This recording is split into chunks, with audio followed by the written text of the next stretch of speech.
Now it's time to talk about the life of Po, one of the greatest warriors China has ever seen, if not the greatest. We're going to go through everything, from his childhood as a baby to the moment he became the Dragon Warrior, and later when he stepped down as the Dragon Warrior to become the new Master Oogway. Welcome to Cine lovers! This story begins long ago, back when Po was called Lotus and lived with his parents in a Panda Valley, where he was born. Life there was good. He had everything he needed: food, a home, and most importantly, a loving father and mother. But then who enters the story? A psychotic peacock named Lord Shen. He had been warned by a soothsayer that a black and white warrior would defeat him, so he gathered his wolf army and raided all the panda villages to kill as many pandas as possible. One of those villages was where Po lived. During the invasion, Li Shan, Po's biological father, told his wife to take their son and flee. However, Po's mother hid him in a box of vegetables because wolves were surrounding everything. Hiding Po was the smartest way to give him a chance to survive, and that's what she did. She left him hidden there. Sadly, she was killed shortly afterward. The box carrying baby panda Po was sent far away and eventually arrived at Mr. Ping's noodle restaurant. There, Mr. Ping looked around for Po's parents but couldn't find anyone. So, he decided to adopt him. It was on that day that Po received his name. To clarify, Lotus was the name given by his biological parents, and Po by his adoptive father. Po grew up in his father Ping's restaurant, working hard and always giving his best. As he got older, he accidentally witnessed a fight between the future Furious Five and the boar. In that moment, Po decided he wanted to practice Kung Fu. His excitement and joy from watching that fight were so immense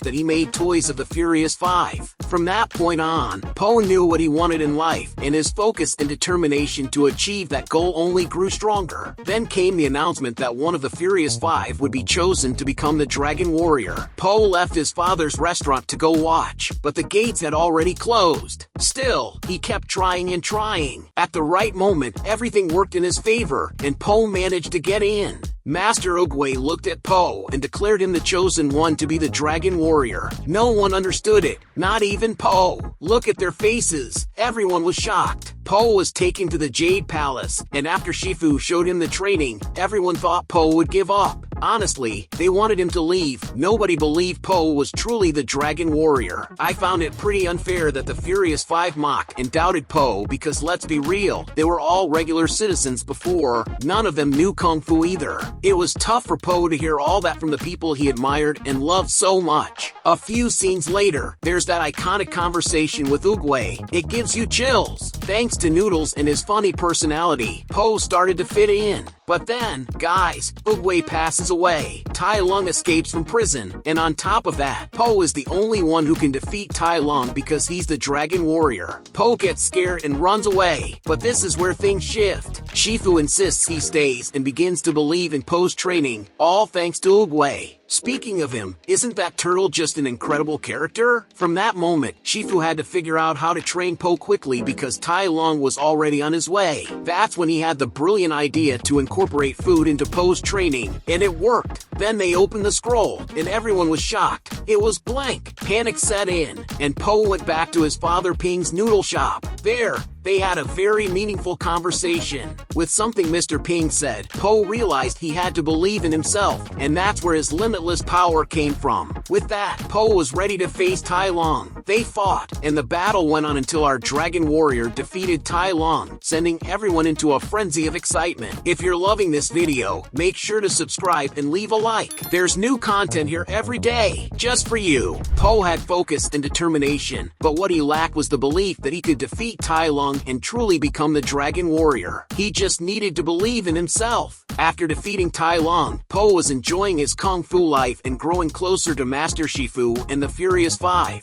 One particularly amazing moment is when Shifu guides a droplet of water back and forth, leaving Po completely amazed. Shifu tells him that to achieve something like that, he must master inner peace. This becomes incredibly important later in Po's life. I'll get to that soon. Remember Lord Shen, the one I mentioned earlier? Well, he and his army of wolves were building a cannon using metal. Eventually, they ran out of materials, so the wolves raided a village, causing chaos. This led to the first big fight between them and Po's team. But hold on, there's a moment where Po takes a serious beating. It wasn't because he was unprepared prepared. In fact, he was more than ready. The issue was that he saw a symbol that triggered a flashback of his mother. Po couldn't stop thinking about it and decided to talk to his dad. That's when Mr. Ping revealed to Po that he was adopted. Shortly after, they got the devastating news that Master Rhino had been killed by Lord Shen. With that, the team set out on a journey to find Shen in Gongmen City. When they arrived, they discovered that Storming Ox and Croc were imprisoned. During their rescue attempt, the Wolf Boss set a trap, leading Po and the Furious Five straight to Shen's palace, where they were all chained up. There, they met the psychotic Shen, had a tense conversation, and when Po got a chance to take down Shen, he had another flashback from his childhood, allowing Shen to escape. But Po wasn't about to let it go. He wanted answers and went after Shen to uncover the truth. Shen lied, telling Po that his parents never loved him and that he saw them abandon him. In the same scene, Shen throws Po out, and he lands in a river, gravely injured. Don't forget to binge the Kung Fu Panda playlist here on the channel. There's so much cool stuff. Then the soothsayer found Po, saved him, and nursed him back to health. She also shared details about Shen's past. This helped Po remember his own childhood, allowing him to understand who he was and where he came from, finally achieving inner peace. Shortly after, one of the most epic battles in Kung Fu Panda takes place. Storming Ox, Croc, Shifu, the Furious Five,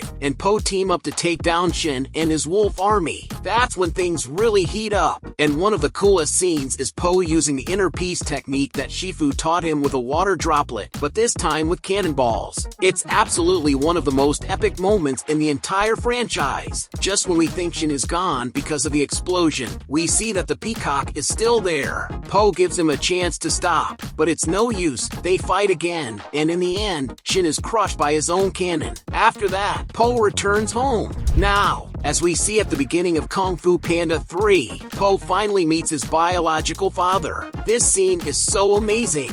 But it wasn't so great for Mr. Ping, who got really jealous and didn't want to admit that Li was Po's father. In this moment, Li Shan, Po's biological father, reveals the existence of a secret panda village. Up until then, we thought Po was the only panda left, so finding out there were more was mind-blowing. A few minutes later, something crazy happens. A group invades the city. They're undead, zombie-like warriors, all working for Kai, who was once Oogway's friend but turned to the dark side long ago. Kai was banished, but now he escaped the spirit realm and returned to the mortal world in search of Chi, this incredible life force technique. The coolest part? Po discovers that pandas were once masters of Chi. Li then tells Po he knows how to use Chi and offers to teach him. But first, Po needs to visit the panda village to reconnect with his roots. But here's the catch. Li didn't actually know anything about Chi. When Po arrives at the village, he's overjoyed. He's super excited and meets many relatives and new friends from his panda family. Then Tigress shows up, telling Po that everyone has been captured. Po gets really upset when he finds out Li lied about knowing Chi.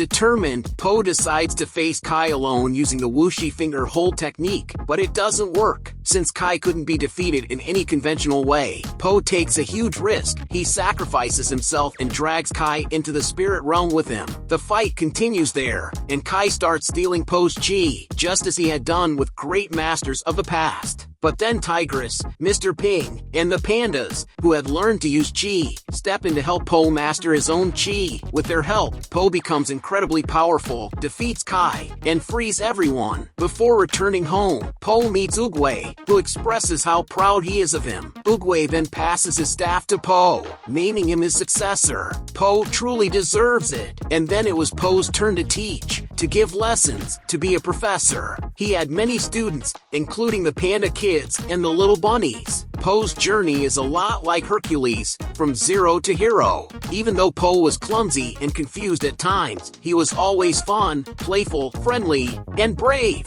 His entire story, everything he went through to get where he is now, is amazing. Everything he achieved was thanks to his effort and dedication. In Kung Fu Panda 4, Po's journey reaches a pivotal and challenging moment. Now the spiritual leader of the Valley of Peace, he follows in Oogway's footsteps, taking on the responsibility of guiding not just his friends, but the entire valley. However, this new role brings the difficult task of choosing a successor for the title of Dragon Warrior, leaving Po full of doubts and insecurities. Unlike before, when he solved problems through strength and fighting, Po learns that being a spiritual leader requires calmness, wisdom, wisdom, and patience. Throughout the story, he faces situations that make him rethink his approach, showing that his strength lies not only in his fists but also in his mind and heart. In the midst of all this, Po meets Shen, a clever and independent fox, who helps him see things from new perspectives. Together, they face the villain Chameleon, a powerful sorceress, forcing him to confront not only his fears but also the legacy he carries. During the battle against the Chameleon, Po faces iconic villains like Tai Lung, Lord Shen, and Kai. In a surprising moment, he has a brief conversation with Tai Lung, who finally acknowledges Po as the true dragon warrior, validating his journey and growth. This encounter not only strengthens Po but also reaffirms his role as a spiritual leader. In the end, Po fully embraces his role as a spiritual leader, understanding that his destiny is much greater than just being a warrior. He finds balance between his new role and his true self, proving that he is ready to lead the Valley of Peace into the future. And now, we can't help but wonder what's going to happen in Kung Fu Panda 5. Yes, it's in production,